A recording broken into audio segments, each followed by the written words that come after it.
ఆకాశవాణి వరంగల్ కేంద్రం కిసాన్ వాణి రైతు సోదరుల కార్యక్రమం. ఈ కార్యక్రమాన్ని మీకు సమర్పిస్తున్న వారు కేంద్ర వ్యవసాయ మరియు రైతు సంక్షేమ మంత్రిత్వ శాఖ, భారత ప్రభుత్వం. ఈనాటి కిసాన్ వాణి రైతు సోదరుల కార్యక్రమంలో వ్యవసాయ రంగంలో నూతన సాంకేతిక పరిజ్ఞానాల అవసరం అనే అంశం గురించి వరంగల్ వ్యవసాయ కళాశాల assistant professor doctor N Kishore Kumar గారితో పరిచయ కార్యక్రమం వింటారు. అనంతరం పాడి మరియు వివిధ పంటల సాగులో అనుభవాలు, హన్మకొండ జిల్లా హసంపర్తి మండలం వంగపహాడ్ గ్రామ రైతులు గొట్టెరాజు మరియు గొట్టె పోషాల్ గారితో పరిచయ కార్యక్రమం వింటారు. కార్యక్రమంలో ముందుగా కొన్ని ప్రకటనలు వింటారు.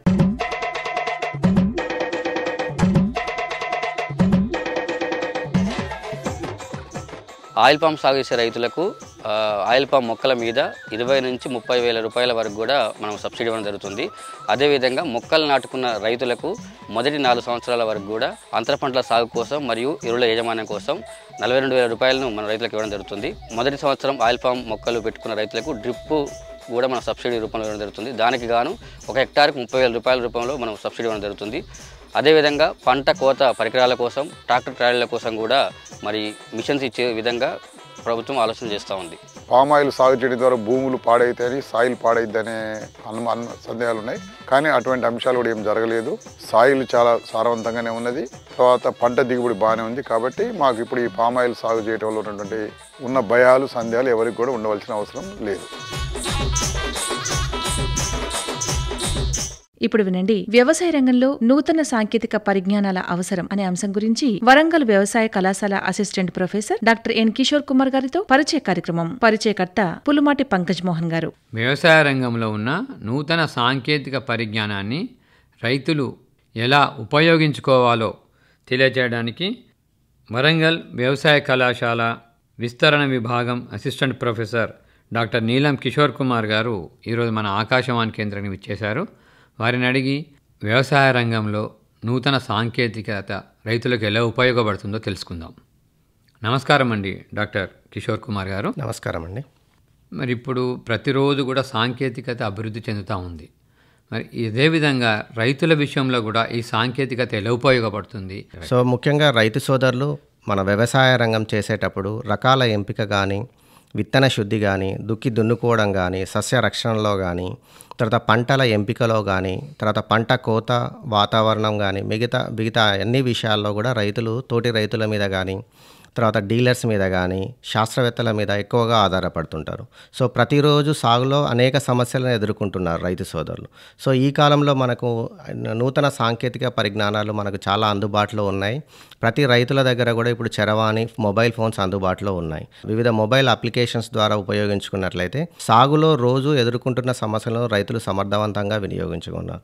ముఖ్యంగా చూసుకున్నట్లయితే ప్రతి గ్రామీణ ప్రాంతాల్లో కూడా ఇప్పుడు మొబైల్ ఫోన్స్ అందుబాటులో ఉండడం వలన, ముఖ్యంగా అనేక అప్లికేషన్స్ కూడా అందుబాటులో ఉండడం వలన వాటిని వాళ్ళు గూగుల్ ప్లే స్టోర్లో పోయి రైతు సోదరులు డౌన్లోడ్ చేసుకున్నట్లయితే వాటిని సమర్థవంతంగా వినియోగించుకొని రోజువారీ ఎదురయ్యే సమస్యలు సమర్థవంతంగా పరిష్కరించుకోవచ్చు. అంటే సాంకేతికత వల్ల రైతులకు చాలా లాభాలు ఉన్నాయంటారు? అవునండి, ఉన్నాయండి. మొబైల్ అప్లికేషన్ చూసుకున్నట్లయితే చాలా రకాలైన మొబైల్ అప్లికేషన్స్ అందుబాటులో ఉన్నాయండి.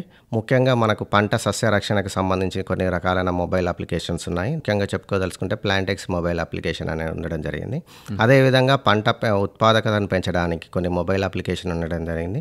కిసాన్ సువిధ అని కానీ, క్రాప్ ఇన్సూరెన్స్ మొబైల్ అప్లికేషన్ కానీ, పూసా కృషి మొబైల్ అప్లికేషన్ ఉండడం జరిగింది. అదేవిధంగా ముఖ్యంగా వాతావరణానికి సంబంధించి రైతు సోదరులు వాతావరణం నుంచి విషయాలు తెలుసుకోవడం, ఎప్పుడు వర్షాలు పడతాయి, ఎప్పుడు ఎలాంటివి ఉంటాయి తెలుసుకోవడానికి వాతావరణానికి సంబంధించి కూడా కొన్ని మొబైల్ అప్లికేషన్ ఉండడం జరిగింది. వాటిలో ముఖ్యంగా టీఎస్ వెదర్ మొబైల్ అప్లికేషన్ అని ఒకటి కానీ, మేఘదూత్ మొబైల్ అప్లికేషన్ ఉండడం జరిగింది. అదేవిధంగా ముఖ్యంగా చూసుకున్నట్లయితే రైతులు పంట పండించిన తర్వాత మార్కెటింగ్ అనేది సమస్యగా ఉండడం జరుగుతుంది. మద్దతు ధర ఎక్కడ దొరుకుతుంది, సరే మద్దతు ధర పొందాలంటే ఎలాంటి చర్యలు తీసుకోవాలి, దానికి కూడా కొన్ని మొబైల్ అప్లికేషన్ ఉండడం జరిగింది.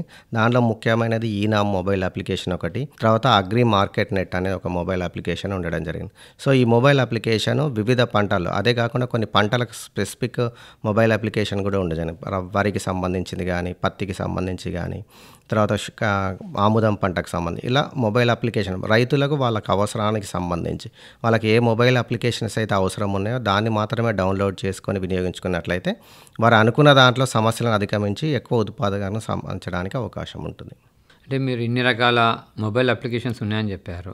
మరి పూసా కృషి మొబైల్ అప్లికేషన్ రైతులకు ఎలా ఉపయోగపడుతుంది? సో పూసా కృషి మొబైల్ అప్లికేషన్ కానీ కిసాన్ సువిధ మొబైల్ అప్లికేషన్, ముఖ్యంగా ఫస్ట్ కిసాన్ సువిధ అనే మొబైల్ అప్లికేషన్ను మన గౌరవ ప్రధానమంత్రి నరేంద్ర మోడీ గారు 2016 సంవత్సరంలో స్టార్ట్ చేయడం జరిగిందండి. ఈ మొబైల్ అప్లికేషన్ యొక్క ముఖ్య ఉద్దేశం ఏంటంటే రైతులకు ముఖ్యంగా వాతావరణ సూచనలు కానీ, వాటి లోకల్ 50 కిలోమీటర్స్ పరిధిలో ఉన్న మార్కెట్ ధరలు కానీ, వ్యవసాయ సూచనలు సలహాలు, అంటే ఆ ప్రస్తుత పరిస్థితుల్లో ఎలాంటి సమస్యలు వ్యవసాయ రంగంలో ఉన్నాయి, వాటికి ఎలాంటి జాగ్రత్తలు తీసుకోవాలి, సూచనలు సలహాలు కానీ, తర్వాత దగ్గరలో ఉన్న డీలర్స్ ఎవరు ఉన్నారు వాళ్ళ యొక్క ఇన్ఫర్మేషన్ కానీ, తర్వాత వివిధ పంటల్లో ఆశించే సస్యరక్షణ చర్యలు అనగా పురుగులు తెగుల యాజమాన్యం. సో ఈ 5 విషయాల గురించి ఈ మొబైల్ అప్లికేషన్ కిసాన్ సువిధ అనే మొబైల్ అప్లికేషన్ అనేది రైతులకు వివరించడం జరుగుతుందండి. అదేవిధంగా పూసా కృషి మొబైల్ అప్లికేషన్ అనేది మనకు సెంట్రల్ మినిస్ట్రీ ఆఫ్ అగ్రికల్చర్ వాళ్ళు డెవలప్ చేయడం జరిగింది. దీని యొక్క ముఖ్య ఉద్దేశం ఏంటంటే మనకు న్యూఢిల్లీలో పూసా కృషి విజ్ఞాన కేంద్రం అంటే IARA అనే ఇన్స్టిట్యూట్ ఉండడం జరుగుతుంది. So lab to land concept అంటే పరిశోధన కేంద్రాల్లో ఏవైతే తయారైతాయో అవి మన రైతుల పొలాల్లోకి చేరాలనే ఒక ముఖ్య ఉద్దేశంతో పూసా వాళ్ళు ఏవైతే కొత్త న్యూ వెరైటీస్ డెవలప్ చేస్తారో, కొత్త రకాలు కానీ పూసా నుంచి వచ్చే వెరైటీస్ కానీ, తర్వాత అదేవిధంగా పంటల్లో ఎలాంటి సస్యరక్షణ చర్యలు తీసుకోవాలనే వాటి గురించి, కొత్త వెరైటీస్ గురించి కానీ, తర్వాత అదేవిధంగా మార్కెట్ ధరలు ఇన్ఫర్మేషన్ గురించి కానీ ఈ పూసా కృషి మొబైల్ అప్లికేషన్ అనేది అందించడం జరుగుతుంది. అంటే ఈ అప్లికేషన్ వాడాలంటే రిజిస్ట్రేషన్ చేసుకోవాలా రైతులు? ఈ అప్లికేషన్ అంటే మొబైల్ గూగుల్ స్టోర్లోకి వెళ్ళి సో పూసా కృషి మొబైల్ అప్లికేషన్ కొట్టినట్లయితే వాళ్ళది వస్తుందండి. దాన్ని డైరెక్ట్గా డౌన్లోడ్ చేసుకోవచ్చు. మొబైల్ అప్లికేషన్ రిజిస్ట్రేషన్ చేసుకోవచ్చు అందులోనే రైతులు. అదేవిధంగా ప్లాంటిక్స్ మొబైల్ అప్లికేషన్ రైతులకు ఎలా ఉపయోగపడుతుంది దాని గురించి వివరిస్తారా? ముఖ్యంగా రైతులకు రోజు అంటే ఏ పంట పండించినప్పటికి కూడా సస్యరక్షణలో చాలా తెగుళ్ళు కానీ పురుగుల యాజమాన్యం ఎక్కువగా ఉండడం జరుగుతుంది. ముఖ్యంగా ఈ ప్లాంటెక్స్ మొబైల్ అప్లికేషన్ను ఇక్రిసైట్ వాళ్ళు అదే అగ్రికల్చర్ యూనివర్సిటీ అనుబంధంగా తయారు చేయడం జరిగింది. సో ఇది ముఖ్యంగా మనకు రైతు సోదరులకు తెలుగులో ఉండడం జరుగుతుంది. ఈ మొబైల్ యాప్ యొక్క ముఖ్య ఉద్దేశం ఏంటంటే గూగుల్ ప్లే స్టోర్లకు పోయి ప్లాంటెక్స్ మొబైల్ అప్లికేషన్ రైతు సోదరులు డైరెక్ట్గా డౌన్లోడ్ చేసుకోవచ్చు. డౌన్లోడ్ చేసుకున్న తర్వాత వాళ్ళు ఒక 5 రకాల పంటలను ఎంపిక చేసుకోవాలి. సో ఎంపిక చేసుకున్న తర్వాత రైతు సోదరులు ఎప్పుడైతే వాళ్ళ పొలాల్లో తిరుగుతున్నప్పుడు వాళ్ళకి ఏదైనా సమస్య, పురుగు కానీ తెగులు కానీ ఏదైనా పోషక యాజమాన్యం గుర్తించినప్పుడు దాన్ని ఫోటో రూపంలో ఈ మొబైల్ అప్లికేషన్ ఓపెన్ చేసి తీసుకున్నట్లయితే వెంటనే వారికి ఆ పురుగు కానీ తెగులు కానీ ఏదైనా పోషక యాజమాన్యం అయితే దాంట్లో ఎలాంటి చర్యలు తీసుకోవాలని వెంటనే ఇన్ఫర్మేషన్ ఇవ్వడం జరుగుతుంది. దీని ద్వారా ఏంటంటే పురుగు కానీ తెగులు కానీ ఏదైనా పోషక యాజమాన్యం ఉంటే దాన్ని గుర్తించడం ఈజీ అవుతుంది. ప్లస్ దానికి ఏ విధమైన చర్యలు తీసుకోవాలనేది కూడా ఈజీగా ఉండడం జరుగుతుంది. దీనివల్ల ఏంటంటే రైతు సోదరులు తమ యొక్క వ్యయాన్ని తగ్గించుకోవడానికి అవకాశం ఉంటుంది. అనవసరమైన మందులు పిచికారీ లేకుండా ఏవైతే ఆ సిఫార్సు చేయబడిన మందులు పిచికారీ చేసుకున్నట్లయితే లాభాలు పొందడానికి అవకాశం.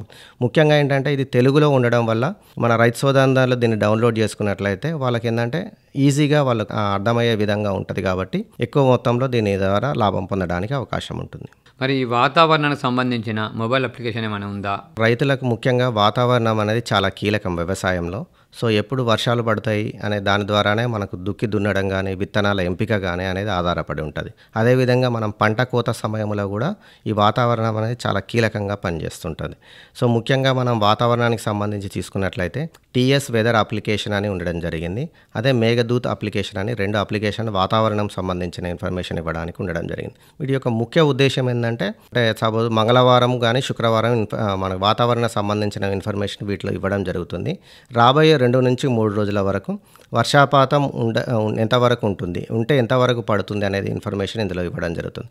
అదే కాకుండా ప్రస్తుతం ఉన్న పంటల్లో ఎలాంటి సస్యరక్షణ చర్యలు తీసుకోవాలి అనేది కూడా మీ అప్లికేషన్ ద్వారా ఇవ్వడం జరుగుతుంది. వీటి యొక్క ముఖ్య ఉద్దేశం ఏంటంటే రైతులు ఈ వాతావరణం వర్షపాతంకు అనుగుణంగా ఎలాంటి చర్యలు తీసుకోవడానికి ఇది ముఖ్యంగా ఎక్కువగా ఉపయోగపడుతుంది. ముఖ్యంగా దుక్కి దున్నుకోవడం కానీ, పంట కోతను వాయిదా వేసుకోవడం కానీ, లేదంటే ఈ వర్షాన్ని బట్టి వాళ్ళు ముందుగా కోసుకోవడం కానీ, ఇలాంటి ద్వారా ఏంటంటే ఈ మొబైల్ అప్లికేషన్ డౌన్లోడ్ చేసుకోవడం ద్వారా రైతు సోదరులు ఏంటంటే ఎక్కువ లాభాన్ని పొందడానికి అవకాశం ఉంటుంది. విత్తనాల ఎంపిక కానీ, దాని దుక్కి దున్నుకోవడం కానీ, తర్వాత పంట కోత సమయంలో ఇది ముఖ్యంగా రైతులకు ఎక్కువ మొత్తంలో ఉపయోగపడడానికి అవకాశం ఉంటుంది. కిసాన్ సారథి అప్లికేషన్ అంటే ఏమిటి? అది రైతులకు ఏ విధంగా ఉపయోగపడుతుంది? ఇంతకుముందు మనకు రైతు సోదరులకు అన్నపూర్ణ కృషి ప్రసార సేవ అనే ద్వారా కృషి విజ్ఞాన కేంద్రాల ద్వారా రైతు సోదరులకు ఇన్ఫర్మేషన్ అందించేవారు. సో ఇప్పుడు వీటిని కిసాన్ సారథి అని పిలవడం జరుగుతుంది. కిసాన్ సారథి యొక్క ముఖ్య ఉద్దేశం ఏంటంటే జిల్లాలో కృషి విజ్ఞాన కేంద్రాలు కానీ ఏరువాక కేంద్రాల్లో కానీ ఉన్న రైతులను దీంట్లో ఈ కిసాన్ సారథి అనే దాంట్లో రిజిస్ట్రేషన్ చేయడం జరుగుతుంది. సో ఈ రిజిస్ట్రేషన్ అయిన రైతులకు ఒక టోల్ ఫ్రీ నెంబర్ 1800-425-3141 ఒక టోల్ ఫ్రీ నెంబర్ రైతు సోదరులకు ఇవ్వడం జరుగుతుంది. దీని యొక్క ముఖ్య ఉద్దేశం ఏంటంటే రైతు సోదరులకు ఏమైనా సమస్యలు ఉన్నట్లయితే పొలాల్లో కానీ వాళ్ళ రోజువారీ ఎదురయ్యే సమస్యలను నేరుగా వాళ్ళ లోకల్లో ఉన్న సైంటిస్టుల ద్వారా వాళ్ళ యొక్క సమస్యను పరిష్కరించుకోవడానికి అవకాశం ఉంటుంది.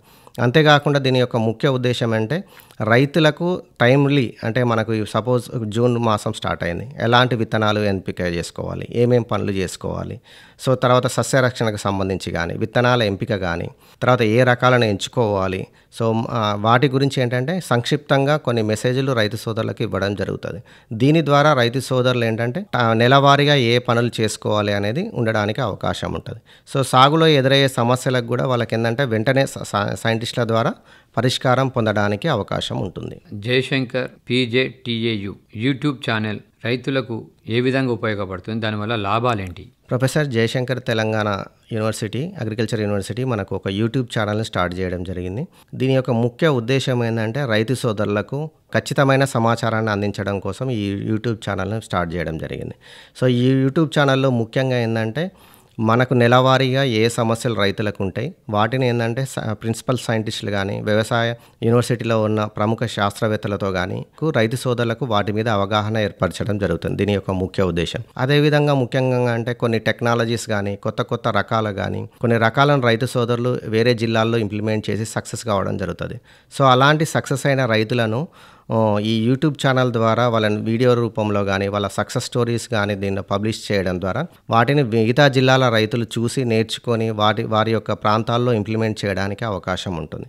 సో యూట్యూబ్ ఛానల్లో ముఖ్యంగా ఏంటంటే రైతులకు నెలవారీగా ఎదురయ్యే సమస్యలు ఏంటి, వాటిని ఏ విధంగా పరిష్కరించుకోవాలి, అదేవిధంగా వివిధ రైతుల యొక్క సక్సెస్ స్టోరీస్ కానీ ఇందులో పొందుపరచడం జరుగుతుంది.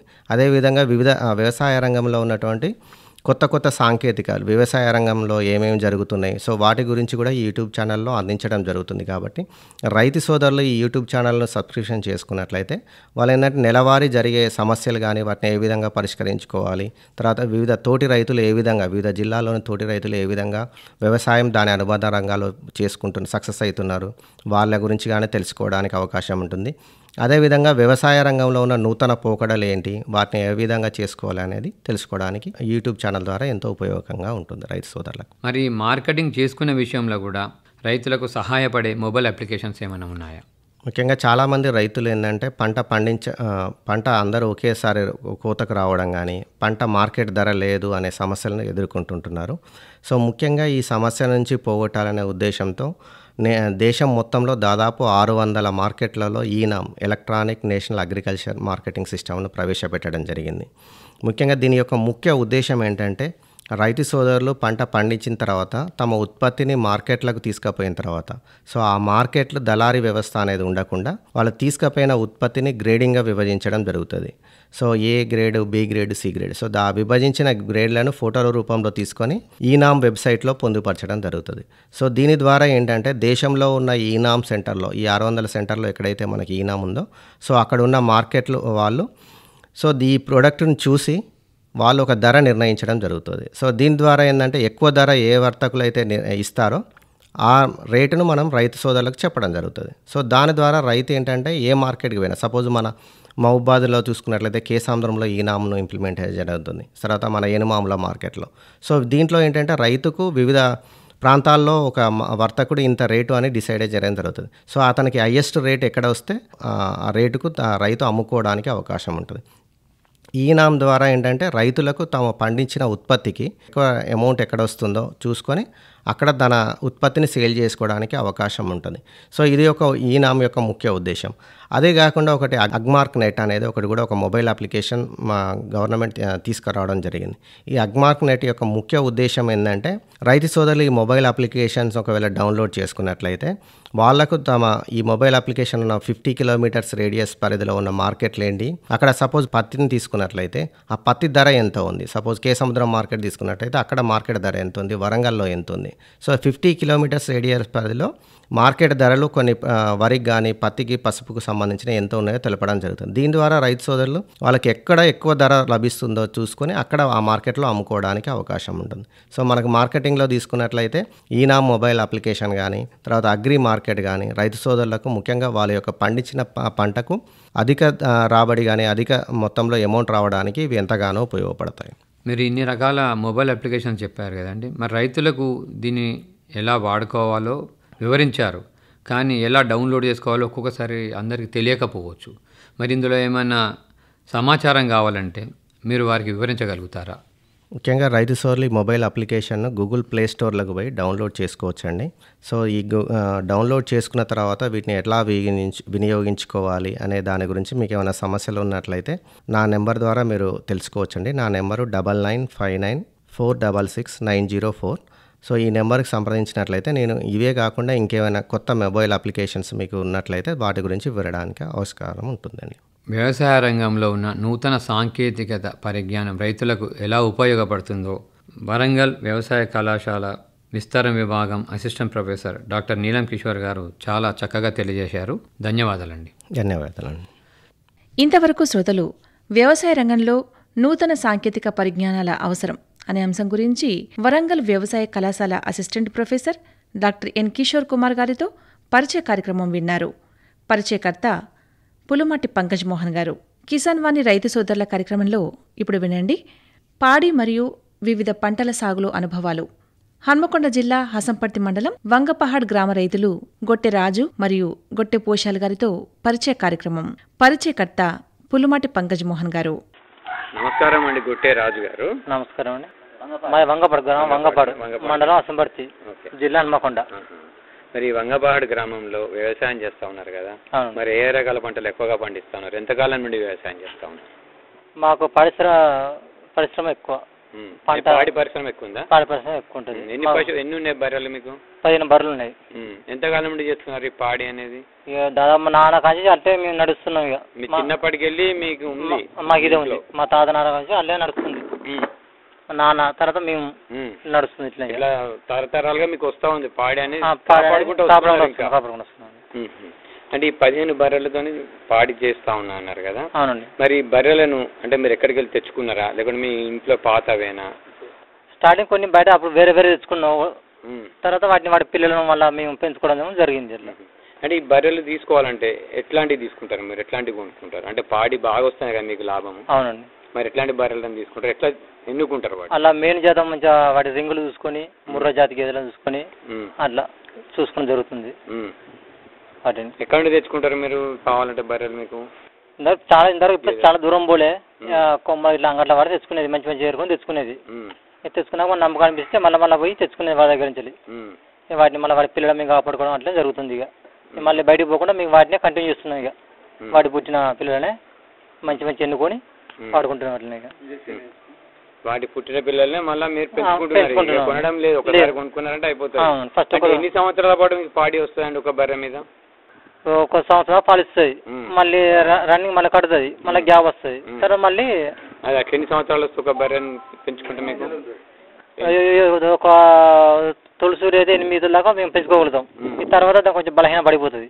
అప్పుడు మళ్ళీ దాన్ని మార్పిడి చేసుకుని జరుగుతుంది. అంటే ఒక 8 సంవత్సరాల వరకు పాలు ఇస్తూ ఉంటాయి. దాన్ని మార్చుకుంటామండి.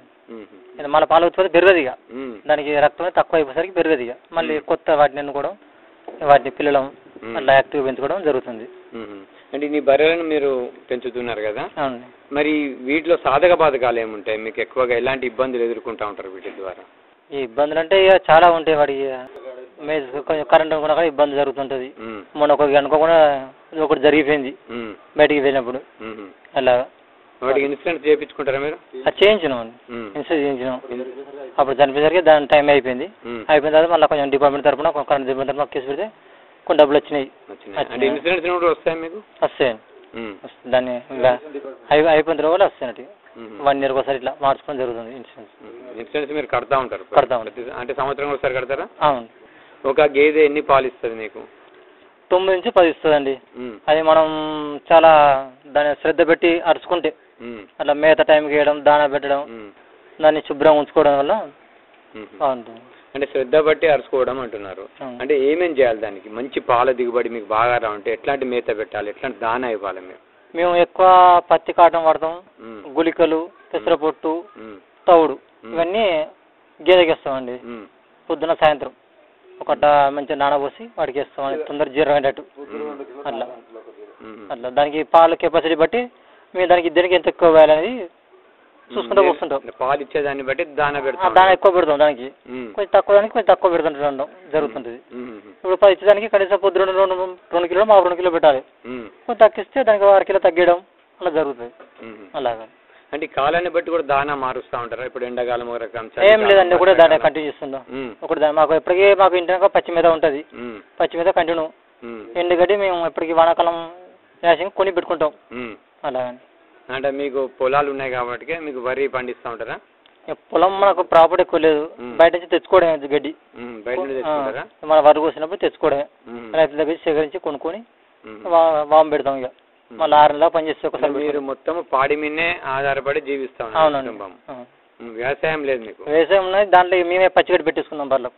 బర్రెల కోసం పెట్టుకున్నాం. పండియారా? పంటలు ఏమి లేదండి, ఈ బర్రెల కోసమే. ఏం గడ్డి పెంచుతారు బర్రెలకి మంచిగా పుష్టిగా? సూపర్ నాట్ అని దంటు ఉంది, అది బాగుంటుంది. మన చెరుకు లెక్క ఉంటుంది, రసం బాగా వస్తుంది, క్వాలిటీ బాగుంటుంది. తినడం సుద్ధా మంచిగా తొందర జీర్ణ అవుతాడికి. ఎంత ముదిరినా కానీ వేస్ట్ చేయ ఎక్కువ. అలా అంటే మీకు మీ దానాన్ని మీరే పెంచుకుంటా ఉంటారు బర్రెలకి? పచ్చి మీద మేము పెంచుకుంటాం, పచ్చి మీద మాత్రం అది, మీద మొత్తం బయట తీసుకొచ్చుకుంటాం. అలా వీటికి జబ్బులు వస్తూ ఉంటాయా? వస్తుంటాయి. ఎట్లాంటివి ఎదుర్కొంటా ఉంటారు మీరు? ఇక వాటికి జ్వరం రావడం కానీ, గాలి కొంటుడు కానీ జరుగుతుంటది. అప్పుడు వెటర్నరీ డాక్టర్ ఫోన్ చేస్తే వస్తారు, అతను వచ్చి ట్రీట్మెంట్ చేసిపోతారు. 4 రోజులు దానికి శ్రద్ధ చూస్తాం బాగా, ఇంకొంచెం ఎక్కువ దాన్ని బయట పంపించకుండా. ఎలా గుర్తిస్తారా జబ్బు పడిందని మీకు? అప్పుడు కొంచెం పాలు తక్కువ అవుతాయండి, మెయ్యదు, నీరు పంపిస్తుంటది, కూడిది తాగడం ఇట్లాంటి తగ్గిస్తుంది. ఇక అప్పుడు మనం కొంచెం చూసుకోవాలి ఇక. అట్లా దాన్ని బట్టి ఆ లక్షణాలను బట్టి మీరు నిర్ణయం తీసుకోవాలి జబ్బు చేసింది, ఆరోగ్యం బాగలేదని. అవునండి. పాలు అంటే ఎట్లా సేకరిస్తూ ఉంటారు మీరు? చేతిలో పిండడమే అంతేనండి. మాకు మిషన్లకి ఇస్తే ఏం వాడడం ఇంతవరకు ఏం వాడలే. ఎప్పుడు చేతితో వీడతాం, పొద్దున సాయంత్రం వీడతాం 2 పూటలు చేతితో. మరి ఈనినప్పుడు కానీ దానికి ఏమైనా ఎట్లాంటి జాగ్రత్తలు తీసుకుంటారు? మంచి దూడ బలంగా కొంచెం దాన్ని శుభ్రం కడుగుతాం, పొద్దున సాయంత్రం అడిగి మంచిగా ఫ్రెష్గా ఉంచుతాం. దూడకు కొంచెం అది దాని మీద పెట్టేదాకా 1 సన్నర పాలిష్ పెడుతుంటాం. అట్లా మేత తినే వరకు చిన్న పిల్లలకు పాలు ఉంచాలి, కంపల్సరీ ఉంచితే అది యాక్టివ్ ఉంటుంది. మళ్ళీ దానికి జబ్బు రాకుండా కాపాడుతుంది. అట్లా ఇంజక్షన్ వాళ్ళకి ఏం వేయకుండా మళ్ళీ నడుతున్నాడు. అంటే మీకు డాక్టర్ అందుబాటులో ఉంటాడా? ఉంటాడండి. అంటే పుట్టిన వాటికి వ్యాక్సిన్ వేయడం కానీ అవి వేపిస్తూ ఉంటారా? వేపిస్తూ ఉంటానికి గాలి సూది కానీ, దానికి నట్టల మందులు కానీ డాక్టర్ ఫోన్ చేయడం, పలానా టైంకు పుట్టిన 15 రోజులకు 20 రోజులకు మందులు వాడడం అని చెప్తుంటాడు. మేము అడుగుతుంటే దాని ప్రకారం మేము వాడుతుంటాం. అలా పాలన్నీ ఎక్కడ విక్రయిస్తూ ఉంటారు మీరు ఎక్కువగా? వచ్చిన పాలన్నింటినీ మీరు దాదాపు 15 బర్రెలు అంటున్నారు, 100 లీటర్ల పాల దాకా వస్తాయి అనుకుంటున్నాను. మరి వాటిని ఎక్కడ విక్రయిస్తూ ఉంటారు మీరు? మేము సిటీకే పోతాము, సిటీ దగ్గర కాబట్టి మేము ఇంటింటి తిరిగి పోస్తూ ఉంటాం. మీరు ఇంటిని తిరిగి పోస్తారా? వాటికలు కింద మంత్రి డబ్బులు ఇస్తారు మాకు. అలా ఉంటుంది. హోటల్లో గిట్లా మాకు బెనిఫిట్ ఉండదు. అలా అంటే ఒక 15 కానీ 10 బర్రెలు పెంచుకోవాలంటే ఖర్చు ఎంత వస్తుంది, ఎంత ఆదాయం రావచ్చు మీకు? ఈ స్టార్టింగ్ తొలిగా పెట్టాలంటే ఖర్చు బాగా వస్తుంది. తర్వాత వాటిని మెయింటైన్ చేయడం దగ్గర ఉంటుంది. సరే ఇంకా ఇప్పుడు వేరే లేబర్లు పెట్టుకుంటే మెయింటైన్ బాగా చేస్తలేరు. మన సైతం కొంచెం చూసుకుంటే శ్రద్ధ వేరే ఉంటుంది. మీరు ప్రత్యేకంగా చూసుకుంటే బాగుంటుందండి. ప్రత్యేక శ్రద్ధ తీసుకుంటే బాగుంటుంది. మనకి ఎందుకు వాళ్ళకి చెప్పిన వాళ్ళు చూసుకుంటారంటే ఇక మనం కరెక్ట్గా చెప్పలేము దానికి. అలా 15 బర్రెలు ఉన్నాయంటే సంవత్సరానికి ఎన్ని రావచ్చు మీకు? కొన్ని దూడలు పుడతాయి. దూడలు పుట్టిన ఫస్ట్ 6-7 గేదెలు ఇంతాయండి. మళ్ళీ తర్వాత తాపు ఇంత ఉంటాయి, ఒకటి కడుతూ ఉంటుంది. అట్లా నడుస్తుంటుందండి. ఇక దూడలను మంచిగా ఉంటే సేకరించుకుంటాం, కొంచెం వీక్నెస్ అనిపిస్తే తీసేయడం జరుగుతుంది. అలా అంటే వీటిని అమ్ముతూ ఉంటారా మీరు బయట బర్రెల్ని పెద్దగా కూడా? అమ్ముతూ ఉంటాం, మాకు ఎక్కువైనప్పుడు అమ్ముతూ ఉంటాం. అట్లా కూడా ఆదాయం వస్తుంది. అవును, పాలు ఎక్కువైనప్పుడు మళ్ళీ అవసరము మనం తీసుకొచ్చుకోవాలి. ఇప్పుడు అన్ని ఒకసారి అయినప్పుడు మనకు కష్టం బాగుతుంది, పెట్టుబడి ఇస్తుంది సరిపోదు. అన్నిటికీ అందదు కాబట్టి అప్పుడు ఒకటి రెండు తీసుకొని మళ్ళీ వేరే వాటిని మన అందుబాటులో ఉన్నప్పుడు తీసుకోవాలి. మళ్ళీ అలా జరుగుతుంటాయి. మాకు అందుబాటులో ఉన్నప్పుడు తీసుకుంటారు, మీకు ఎక్కువైనప్పుడు విక్రయిస్తుంటామండి. అవసరమైనప్పుడు అమ్ముకొని మనకు మళ్ళీ సర్దుబాటైనాక మళ్ళీ తెచ్చుకోవడం జరుగుతుంది. వీటికి షెడ్ వేస్తారా మీరు? షెడ్ వేస్తామండి. షెడ్ వేస్తాం. వాటికి దోమలు కొట్టకుండా ఫ్యాన్లు పెట్టేసి సాయంత్రం వాటికి అనుకూలంగా లోపల ఆల్ అవుట్ కానీ దోమల బిల్లలు కానీ పెట్టేస్తాం. దోమలు కుట్టకుండా జాగ్రత్త వాటికి ఫ్యాన్లు పెడతాం. వాటికి తెరేస్తాం. అలా పాలు పితికినాక లోపల కట్టేస్తాం. ఇక మళ్ళీ పొద్దున 4 o'clock మళ్ళీ బయటకు తీస్తాం. వాటిని తీసి శుభ్రం చేసుకుని పాలు పితకడం జరుగుతుంది. మళ్ళీ మేత తీసుకెళ్తాం. మేత తీసుకెళ్తాం. మళ్ళీ 11 వల్ల మేత తీసుకెళ్తాం బయటకి. జాగ్రత్తగా చూసుకుంటాం. అండి. సరే, మంచిదండి. చాలా మంచి విషయాలు చెప్పారు. ధన్యవాదాలండి. థ్యాంక్ యూ అండి. మీ పేరండి? ఇంటి పేరు? గొట్టె పోషాలండి. గొట్టె పోషాలు. మీరు ఏ రకాల పంటలు పండిస్తూ ఉంటారు ఎక్కువగా? మేము వరి పండిస్తాం, పత్తి పండిస్తాం. వరి పత్తి సాగు చేస్తాం. ఎంతకాలం నుండి చేస్తా ఉన్నారు వరి పంట? 30-40 ఏళ్ళ నుంచి చేస్తాను. అంటే వరిలో ఏ రకం పండిస్తారు ఎక్కువగా? సన్న రకం పండిస్తామండి. RNR, మన ఆమని ఇవే పండిస్తాం. అవి పండిస్తూ ఉంటారు. ఎప్పుడు మీరు దుక్కి చేసుకుంటారు? ఏ కాలంలో ఎక్కువగా మీరు? ఇప్పుడు ఆయిటి పోనాగానే దుక్కి చేస్తాం. రూపాయలు పెట్టి ఉంచుతాం. నారు పోసుకుంటాం. వర్షాలు పడంగానే 25 రోజులకు నాటేస్తాం. ఈ నారుమడిలో ఏమైనా జాగ్రత్తలు తీసుకుంటారు నారు బలంగా రావాలంటే మీరు? ఈ పశువుల ఎరువు పోతాం. పశువుల ఎరువు పోతే నారు బలంగానే వస్తుంది. పశువుల ఎరువులు వాడతాం, మందులు వాడరు? తక్కువ వాడతాం మందులు. పశువుల ఎరువు ఎక్కువ వాడతాం. మీకు పశువులు వాడితే పశువుల ఎరువు వాడుకుంటా ఉంటాం. 25 రోజుల నారును నాట్లు వేసుకుంటాం. మరి వేసుకున్న కానుండి మీరు ఎలాంటి జాగ్రత్తలు తీసుకుంటా ఉంటారు అభివృద్ధి జరిగి మీకు పంట చేతికి రావడానికి? ఇక అభివృద్ధి అంటే ఇక నాటేసినాక 20-25 రోజులకు కలుపు తీసుకుంటాం. మళ్ళా మందు వేసుకుంటాం. మధ్యలో ఒకసారి పిచికారీ చేస్తాం. మళ్ళా లాస్ట్ 2 నెలలు అయినాక మళ్ళీ ఒకసారి పెద్ద పెద్ద గడ్డి బస్సులు మళ్ళీ ఏరు పారేస్తాం. మళ్ళీ లైట్గా మందు వేస్తాం. మళ్ళీ ఒకసారి మందు కొడతాం. ఇక ఇవే జాగ్రత్తలు. ఇక ఇవన్నీ ఇట్లా చేస్తే ఇక దోమ పేను అనేది మందు తక్కువ వేస్తాం కాబట్టి ఇలాంటి పేను వచ్చే అవకాశం తక్కువ ఉన్నది. పురుగు మందులు ఎక్కువ వాడరు మీరు? ఎక్కువ పశువుల పెంటతోనే ఎక్కువ వాడుకుంటా ఉంటాం. ఎక్కువ వాడతాం. భూమికి బలం చేకూరి మీకు కీటకాలు ఎక్కువ రావు. ఇక ఈ ఎరువులు వేస్తే బాగా వేస్తే కీటకాలు బాగా వస్తాయి. అందుకే ఈ పశువుల ఎరువు ఎక్కువ వాడతాం కాబట్టి మాకు పశువులు ఉన్నాయి కాబట్టి ఇవి వేస్తాం కాబట్టి మాకు కీటకాలు ఎక్కువ రావు. దిగుబడి ఎంత వస్తూ ఉంటుంది మీకు? దిగుబడి ఎకరానా 35 బస్తాలు 35 బస్తాలు వస్తాయి. ఇంకంతే. 35 బస్తాలు 40 ఇంతే దిగుబడి. ఎంతకంటే ఎక్కువైతే రాదు. ఇంత చేసిన ఇంకంతే. ఇక ఈ మొక్కజొన్న కూడా పండిస్తున్నారు కదా? ఈ మొక్కజొన్న అంటే పత్తి పెడితే 2-3-4 సార్లు ఏరినాక లూడిపోతే మళ్ళీ మొక్కజొన్న వేయగలుగుతాం. ఇక పత్తి మంచిగా ఉందంటే మొక్కజొన్న వేయలేము. పత్తి మంచిగా వస్తే మొక్కజొన్న వేయము. పత్తి మంచిగా రాకుంటే మొక్కజొన్న వేస్తాం. పత్తి మంచిగా రాకపోతే దాన్ని మళ్ళీ తీసేసి మొక్కజొన్న వేస్తాం సంక్రాంతి. మరి మీకు ఏది బాగా వస్తుంది పంటలు ఇక్కడ, మొక్కజొన్న పత్తి? మాకు పత్తి కూడా బాగానే వస్తుంది కానీ అప్పుడప్పుడు రానప్పుడు మొక్కజొన్న తొలిగిపోతాం. దాన్ని అనుకూలించలేదనుకో మొక్కజొన్న వేస్తాం. మొక్కజొన్న కూడా మాకు బాగానే వస్తుంది దిగుబడి. ఎంత వస్తుంది మొక్కజొన్న? ఎకరానా 40 క్వింటాలు 38-37 అట్లా వస్తుంది మాకు. ఈ వచ్చిన పంటలు ఎక్కడ విక్రయిస్తూ ఉంటారు మీరు ఎక్కువగా? మార్కెట్కి పోతుంది. వడ్లు ఇప్పుడు సొసైటీలో గవర్నమెంటే కొంటుంది. ఇప్పుడు అంతకుముందు అంటే మార్కెట్కి వేసుకుపోయేది. ఇప్పుడు గవర్నమెంట్ ఊళ్ళనే వచ్చి కొంటుంది కాబట్టి గవర్నమెంట్కి అప్పచెప్తాను. ఇప్పుడు అక్కడికి మొక్కలు కూడా అక్కడే అప్పచెప్తున్నారు. మొక్కలు మార్కెట్కి పోతాను. మార్కెట్కి పోతాను. ఎన్మాల మార్కెట్లో విక్రయించుకుంటాను. అప్పుడే విక్రయించుకుంటాను. మరి పాడి రెండు చేస్తా ఉన్నారు కదా, మీకు ఎలా ఉంది? బాగుందా? రెండు చేసుకుంటే లాభదాయకమేనా? రెండు చేసుకుంటే లాభదాయకమే. రెండు చేసుకోవాలి, రెండు చూసుకోవాలి. మనకు కొద్దిగా సరిపోయినప్పుడు ఒక పాలేరం పెట్టుకుని మనం ఎంబడి ఉండి మనం పనులు చేసుకుంటూ పోతే మనకు ఆదాయం మంచిగా అనిపిస్తుంది. ఇక వాళ్ళ పాలేరం పెట్టుకుని వానికి అప్పచెప్పి మనం అటు ఇటు చూస్తే మనకు ఆదాయం ఏం మిగులదు. కాబట్టి మనం కూడా పని చేయాలంటే మనం కూడా పని చేయాలి, వాళ్ళతో చూసుకుంటే లాభదాయకం ఉంటుంది. సరే, మంచిది, చాలా మంచి విషయాలు చెప్పారు, ధన్యవాదాలు. ఓకే. ఇంతవరకు శ్రోతలు పాడి మరియు వివిధ పంటల సాగులో అనుభవాలు హన్మకొండ జిల్లా హసంపర్తి మండలం వంగపహాడ్ గ్రామ రైతులు గొట్టెరాజు మరియు గొట్టె పోషాల్ గారితో పరిచయ కార్యక్రమం విన్నారు. పరిచయకర్త పులుమాటి పంకజ్ మోహన్ గారు. శ్రోతలు, ఇంతటితో ఈనాటి కిసాన్ వాణి రైతు సోదరుల కార్యక్రమం సమాప్తం. ఈ కార్యక్రమాన్ని మీకు సమర్పించిన వారు కేంద్ర వ్యవసాయ మరియు రైతు సంక్షేమ మంత్రిత్వ శాఖ, భారత ప్రభుత్వం.